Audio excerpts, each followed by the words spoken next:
దీని గురించి రెండోది బోలే ఏమండి మేము ఈ రోజు చర్యలు తీసుకుంటున్నాం, రిపోర్ట్లు వచ్చాయి, చర్యలు తీసుకుంటున్నాం. ఏమండి అక్కడ ఇంకా ఫర్దర్ గా జరగకుండా మేము చర్యలు తీసుకుంటున్నాం.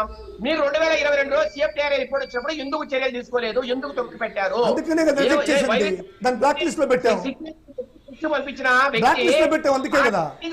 వచ్చిన తర్వాత ఎందుకు చర్యలు తీసుకోలేదు? రెండో మాట, బోలే బాబా ఏప్రిల్ 2019లో టెండర్ లో పాల్గొన్నాడు. తర్వాత అతను సరఫరా చేసింది ఎలక్షన్ అయిన తర్వాత దానికి పూర్తి వైసీపీ గవర్నమెంట్ 2022లో మీరు బ్లాక్ లిస్ట్ లో పెట్టారు. ఎందుకు పెట్టారు? డబ్బులు ఇవ్వలేదని పెట్టారు. మరి ఫర్దర్ గా బోలే బాబా ఈ మాదిరి చేస్తూ ఉంటే బ్లాక్ లిస్ట్ లో పెడితే డబ్బులు లేదంటారు, అంటే క్వాలిటీ బాగాలేదని బ్లాక్ లిస్ట్ లో పెడితే డబ్బులు లేదంటారు.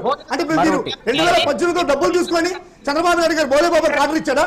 2018లో తప్పుడు రిపోర్ట్ ఇచ్చిన చంద్రబాబు నాయుడు గారు ఎంత డబ్బు తీసుకున్నారో చెప్పండి. మాకు డబ్బులు లేదని చెప్పండి మేము బ్లాక్ లిస్ట్ లో పెట్టాం.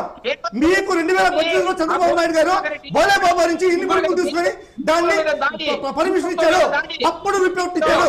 1,30,000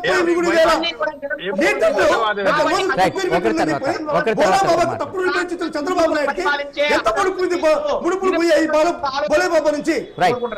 ఒక కంక్లూజన్ ఇవ్వండి శేఖర్ గారు. వారు అడిగే అన్ని ప్రశ్నల్లో ఒక కంక్లూజన్ ఏంటి మీ నుంచి?